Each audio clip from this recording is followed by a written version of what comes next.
Oi, pessoal, tudo bem? Aqui é a professora Priscila e nós vamos iniciar mais uma aula de enfermagem clínica médica e cirúrgica do nosso curso técnico de enfermagem. E hoje eu vou conversar com vocês um pouquinho sobre nutrição hospitalar, tá? Então, na aula de hoje, a gente vai abordar alguns tópicos de teorias. Eu já vou passando atividades para vocês. E na aula presencial, a gente vai fazer as atividades, tá? Que vai ter mais algumas atividades para a gente. Tudo bem? Então, aqui, começando com vocês, a gente precisa entrar um pouquinho na parte do que é a padronização das dietas hospitalares. O hospital, todo o ambiente hospitalar, eles vão adequar as dietas de acordo com o perfil da pessoa, tá? De forma a manter um atendimento nutricional seguro, eficiente e de qualidade para o paciente, tá? A nutrição do paciente ela é estruturada e classificada conforme modificações das propriedades qualitativas e quantitativas da dieta normal. Ou seja, é analisado todo o conceito do que a pessoa precisa e é desenvolvida uma dieta, elaborada uma dieta para atender essas necessidades do paciente, lembrando que ele vai estar em ambiente hospitalar, tá? E que a dieta vai fazer parte também do tratamento dele, tá? E aí, para se estabelecer uma dieta, um trabalho que é feito pelo nutricionista, vai se considerar a consistência, o volume, a temperatura, o valor calórico daquela alimentação, as alterações de micronutrientes e também as restrições de nutrientes. Tudo conforme a patologia da pessoa. Aí, a gente entra num tópico que a dieta hospitalar, durante muito tempo, ela foi tida como um alimento indigesto, que os pacientes não gostavam, né? E que vem se quebrando cada vez mais esses paradigmas, principalmente pela necessidade que o paciente de se alimentar e também pelas questões de hotelaria, né? Que a alimentação vem junto, vem sendo agregado a esses dois tópicos. Então, a impossibilidade de restrições dietéticas excessivas, porque se a gente restringe muito, essa pessoa não vai comer, né? Especialmente se as modificações resultantes não fornecerem proteínas e calorias suficientes para as necessidades nutricionais desse paciente, a gente vai ter a piora das condições dele. Então, pensar na alimentação desse paciente é super importante para a preservação dele, tá? E aí, aqui, eu vou pedir para todos vocês fazerem essas buscas que vai fazer parte da atividade em sala de aula. Eu preciso que vocês busquem a classificação de dieta geral, dieta branda, dieta líquida, dieta geral com modificações nas consistências e dieta pastosa. Todos vocês precisam fazer essa busca, porque vai fazer parte de uma atividade em grupo, na verdade, em equipe, tá? Seguindo aqui adiante.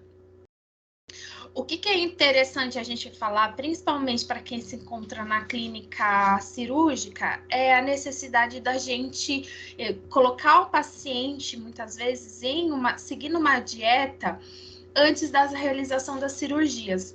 Geralmente, a pessoa, ela se alimenta na noite anterior, mas ela vai precisar ficar em jejum, tá?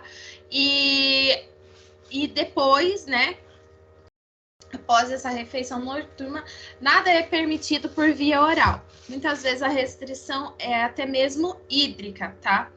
Caso seja necessário limitar o resíduo de alimentos no trato gastrointestinal, uma dieta com controle de resíduos pode ser usada antes de cirurgia, porque senão inviabiliza essa cirurgia, tá? Aí, uma dieta pobre em resíduos, ela vai consistir em alimentos pobres em fibras cruas. Entre os alimentos que não são permitidos estão aqueles com conteúdo elevado ou moderado de fibras, e os que supostamente aumentam o resíduo fecal, apesar do baixo conteúdo de fibras, tá? justamente para que se não faça a formação de bolo fecal, tá?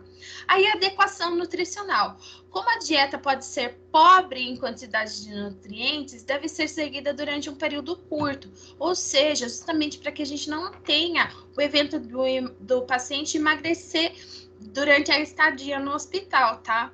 Se a dieta de baixo resíduo for aplicada a longo prazo, deve-se considerar o uso de uma fórmula baixa em resíduos, quimicamente definida, ou uma nutrição parenteral, justamente que a pessoa pode não estar se alimentando via oral de forma adequada, mas precisa ter uma suplementação extra que chegue nas células e essa pessoa não perca massa corporal, tá? Aí, o que é importante a gente se atentar durante a nossa permanência, a nossa atuação no hospital? As pessoas, elas, principalmente se elas estiverem sobre via oral, elas puderem se alimentar normalmente, elas são ofertadas a elas 5 refeições diárias, tá?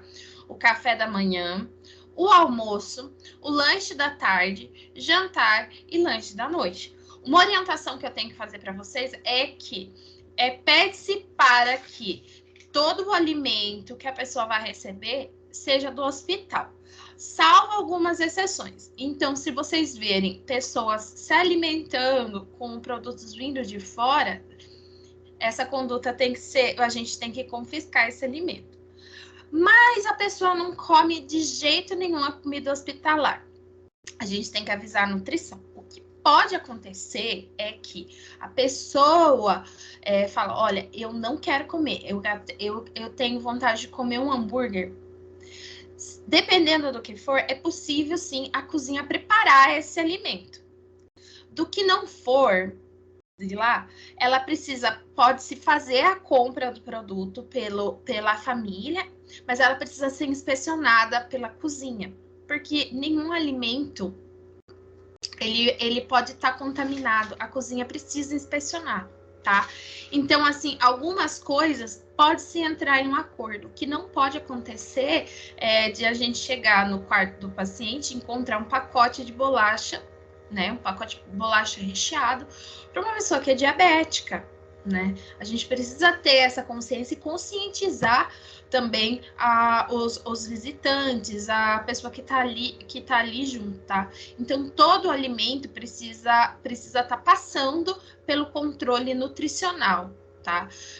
Alguns casos, eu já consegui ver em hospital, sim, a pessoa não comia de jeito nenhum, aí a gente perguntou, o que você tem vontade de comer? Eu tenho vontade de comer um hambúrguer. Tá, então, de uma marca específica, tá? Então, foi comprado esse hambúrguer, trazido, analisado se não tinha fonte de nenhuma infecção, não tinha nenhuma contaminação naquele alimento, e aí fazer essa investigação.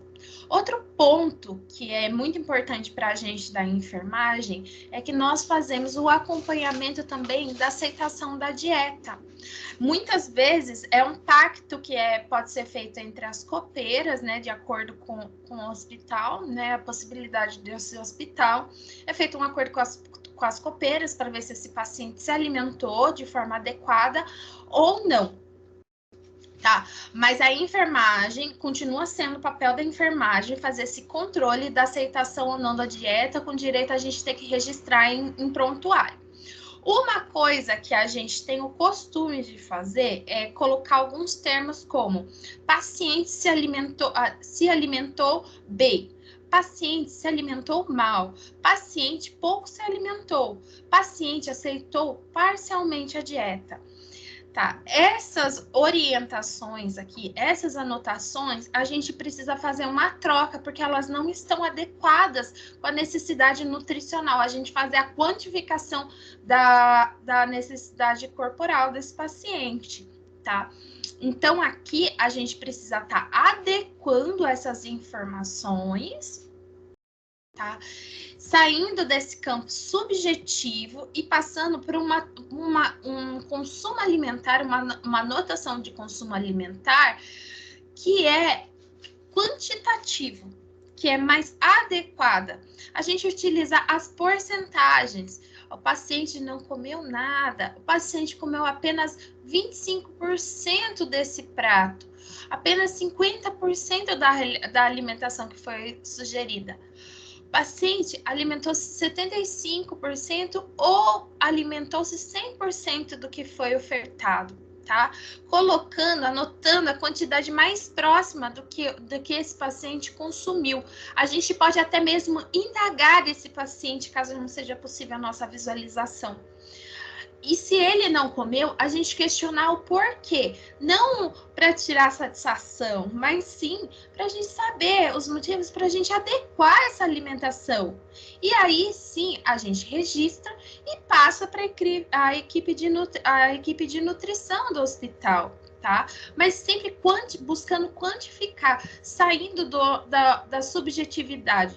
Porque o que parece ter se alimentado pouco para a gente pode ter sido muito para esse paciente. O que para a gente almoçar 75% já é uma boa quantidade, para esse paciente pode não ter sido. E até mesmo esse 100% aqui. E se essa pessoa se manteve na fome? A gente precisa questionar, tá? Aí, outro ponto que é importante a gente ressaltar, que a assistência nutricional vai levar em consideração o diagnóstico e mesmo o tratamento desse paciente, considerando a doença de base pela qual ele está internado e o que ele apresenta, a necessidade de tratamento dietoterápico, né? E a presença ou não de fator de risco nutricional. Quando essa pessoa apresenta um risco nutricional, a gente vai ter que ter um olhar mais rigoroso ainda sobre a dieta dessa pessoa. Tá?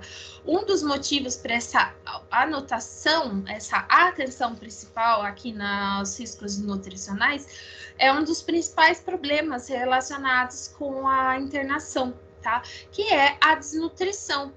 Ela é frequentemente encontrada no ambiente hospitalar. Com certeza vocês já conheceram pessoas que foram internadas e que muitas vezes a pessoa perdeu muitos quilos ali dentro. É muito raro a gente encontrar uma pessoa que falou que ganhou quilos, que ganhou nutrição. Ah, mas a pessoa voltou mais inchada, por assim dizer, né? Muitas vezes é edema, mas o peso nutricional, na maior parte das vezes a pessoa ela se encontra desnutrida, tá? E muitas vezes a questão nutricional, ela é negligenciada, tá? Apesar de afetar desfavoravelmente a saúde da população e principalmente das pessoas que se encontraram internadas, tá? Por isso, é importante a gente fazer a identificação precoce. A desnutrição vai gerar uma piora na resposta imunológica, porque a gente não vai ter geração de energia necessária para o corpo dessa pessoa, tá? Atraso no processo de cicatrização, principalmente se for uma dieta de baixa proteína. Risco elevado de complicações cirúrgicas e infecciosas, maior probabilidade de desenvolvimento de lesões por pressão e aumento no tempo de internação e risco de mortalidade. Tá?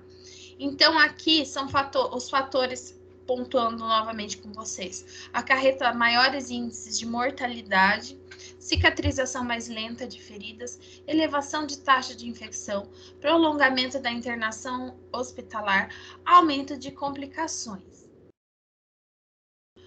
A gente vai ter, por conta da desnutrição, a menor rotatividade dos leitos e maior custo para tratamento dos doentes internados, bem como para o sistema de saúde. Por isso, a gente vem tão forte investindo na saúde, na desnutrição, tá? Com a presença de uma equipe nutricional muito bem formada.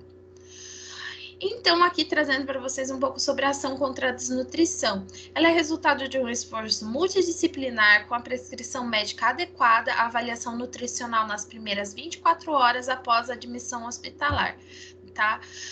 São infundidas através da nutrição enteral, né, em doses plenas, visando alcançar os benefícios que ela pode proporcionar, tá? Aí aqui, um método que a gente consegue ver 11 passos para o combate da desnutrição, que é tão importante a gente fazer essa intervenção, tá? Determinar o risco e realizar avaliação nutricional desse paciente ainda dentro das primeiras 24 horas. Estabelecer as necessidades calóricas e proteicas, isso em base de estudos do pessoal da nutrição. Saiba a perda de peso e acompanhe o peso a cada 7 dias. Isso é importante, a gente da enfermagem está auxiliando nessa contagem. Não negligenciar o jejum, então a gente não pode deixar paciente em jejum. Tá? Utilizar métodos para avaliar e acompanhar a adequação nutricional ingerida versus a estimada. Por isso é importante da quantificação adequada da dieta. Tá? Tentar avaliar a massa e a função muscular, reabilitar e mobilizar precocemente esse paciente, implantar pelo menos 2 indicadores de qualidade, e aí é importante a gente falar de segurança do paciente para evitar a desnutrição, continuidade no cuidado intra-hospitalar e registro dos dados em prontuário, por isso que eu falei para vocês da questão da quantidade que a pessoa está comendo, acolher e engajar o paciente ou os familiares no tratamento, principalmente que a gente não encontra algumas dessas barbaridades, né? E orientar a alta hospitalar, porque essa pessoa vai precisar continuar se alimentando de forma adequada após a alta. Tá? Aí eu trago um pouquinho para vocês que em alguns casos a necessidade da alimentação por sonda, tá? As técnicas de alimentação por sonda são empregadas quando a deglutição é difícil ou perigosa. Por exemplo, as alterações neurológicas ou após cirurgias extensas de cabeça e pescoço, tá? São utilizadas em pacientes com má digestão, má absorção, obstrução parcial do intestino ou fístulas que podem necessitar de dietas quimicamente definidas, né? As dietas alimentares, para satisfazer suas necessidades nutricionais. Aí eu trago aqui para vocês 2 tipos de nutrição. A nutrição enteral, tá? E a nutrição paraenteral, tá? A nutrição enteral é feita principalmente através de sondas, tá? A sonda que a gente tem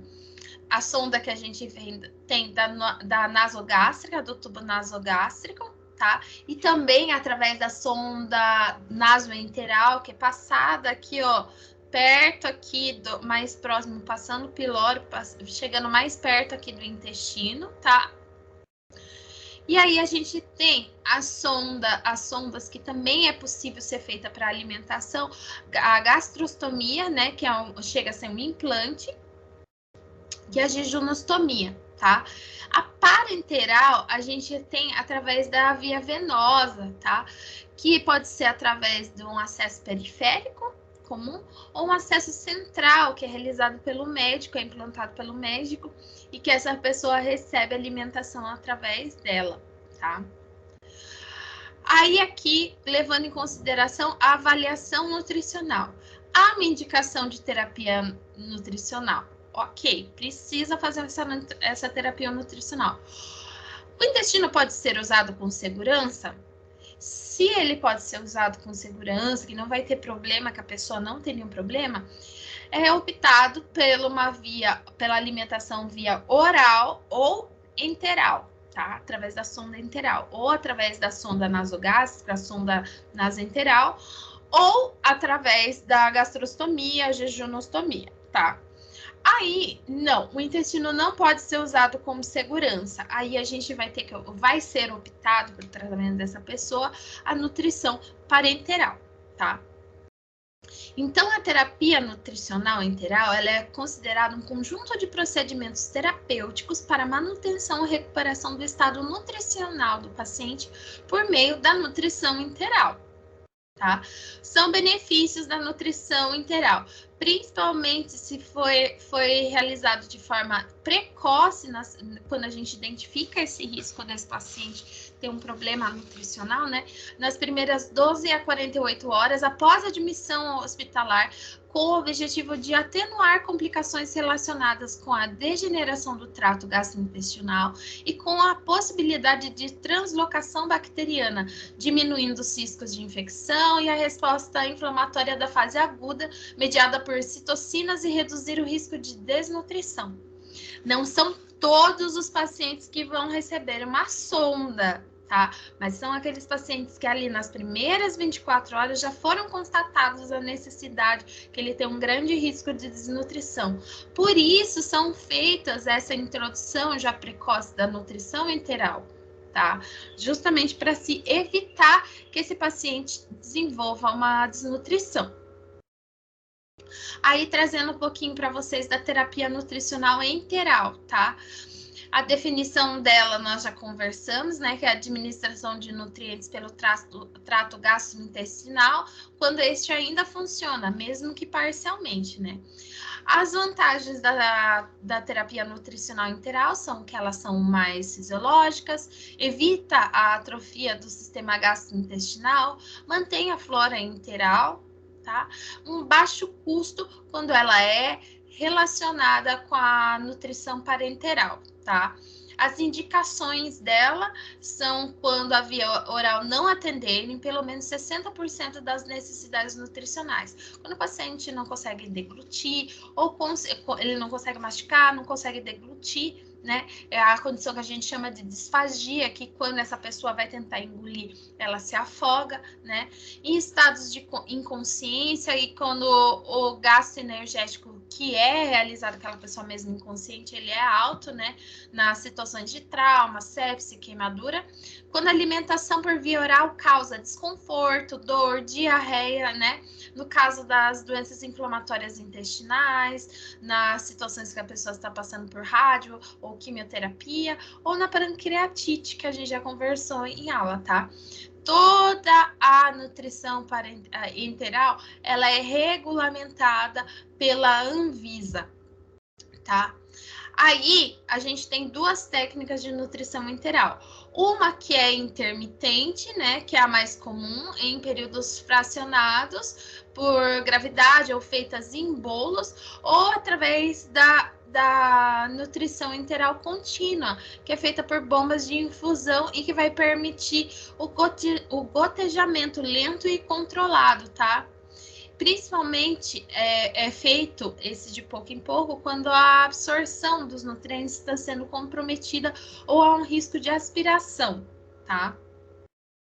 Ou seja, quando está prescrito aqui que a terapia nutricional enteral ela é contínua, a gente não pode mexer a bomba e a gente não pode parar. Esse paciente continua se alimentando, mesmo que ele levante, vá para banho, tá? A gente não para essa bomba. Tá? Aí a gente tem dois tipos de dietas que são utilizadas: as caseiras ou artesanais, que são feitas no ambiente hospitalar, ou as industrializadas. A tendência é que a gente utilize só as industrializadas, porque elas já têm todo o preparo feito de forma asséptica, tá? Aqui algumas marcas para vocês, né, de exemplos de dietas industrializadas, né? Normalmente os hospitais eles fazem, né, algumas campanhas, esses demonstrador, a gente consegue experimentar os produtos que são ofertados que eles fazem, né?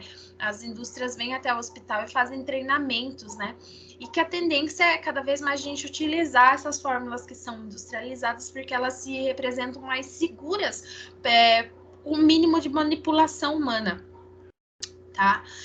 Quando a gente for administrar a dieta enteral, a gente tem que se atentar a deixar a dieta em temperatura ambiente, né? Tirando um pouco antes da geladeira, normalmente fica com o pessoal da farmácia, né? Esse material a gente busca, mas fórmula a gente coloca em temperatura ambiente, nem gelado e nem quente, tá?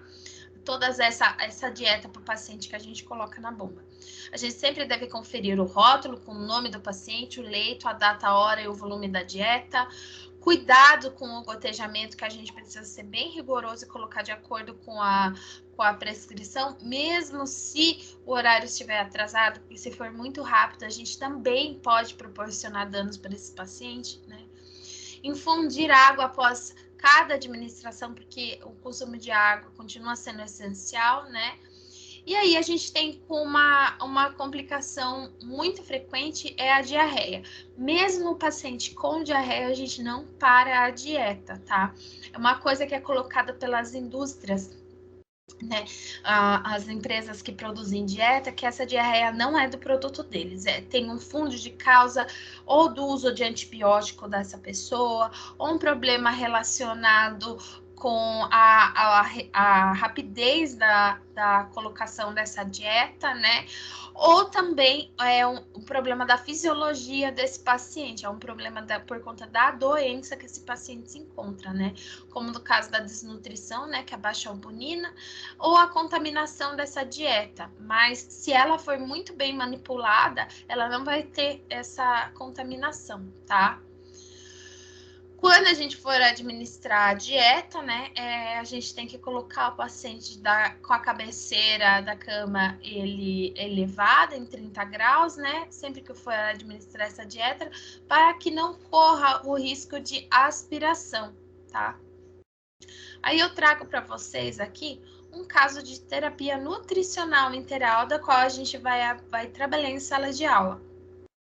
Paciente do sexo masculino, 82 anos, internado em uma unidade semi-intensiva há 7 dias por conta de um quadro de pneumonia. Como antecedentes, apresenta demência senil e acidente vascular isquêmico com sequela à direita. É portador de gastrostomia há 2 anos e terapia nutricional interal. O paciente apresentava-se consciente, confuso, em uso de máscara de ventilação não invasiva pela maior parte do tempo, com melhoras do padrão respiratório e saturação de 99%, afebril, normocárdico e normotenso, eutrófico, com abdômen distendido e vazamento de conteúdo gástrico. Tá? Apresenta curativo com gase na gastrostomia, com secreção sanguinolenta e pápula na inserção. Recebe dieta interal de 1.200 ml por bomba de infusão, 100 ml por hora, com evacuações líquidas 6 vezes por dia. Aí a prescrição médica foi de dieta interal hiper por gotejamento, de 1,200 ml por dia, fibra 10 gramas por dia, ceftriaxona 1 grama 2 vezes por dia, clindamicina 600 mg, fenitoína 100 mg por gotejamento 3 vezes por dia, pantoprazol 20 mg por gotejamento 1 vez por dia, xarope de cloreto de potássio 15 ml por gotejamento 2 vezes por dia e pidolato de magnésio 1,5 gramas por gotejamento 2 vezes por dia e mupirocina, que é uma pomada perigastrostomia também, tá? Aí algumas umas hipóteses diagnósticas da qual vocês têm que procurar, tá? Então aqui são das buscas de vocês, tá bom? Refluxo, sonda de gastrostomia mal posicionada, balão de gastrostomia estourado, granuloma, diarreia infecciosa e diarreia osmótica, tá? Outra coisa que eu quero que todos vocês procurem, pesquisa os tipos de nutrição enteral, a via nasogástrica, a via nasoentérica, a gastrostomia e a jejunostomia. Então, aqui a gente já tem muitas perguntas a serem feitas, tá bom? Pessoal, paro a aula por aqui e até amanhã com todos vocês. Vocês já têm atividades para fazer que a gente vai se reunir amanhã, tá bom? Um beijo a todos. Até mais. Tchau, tchau.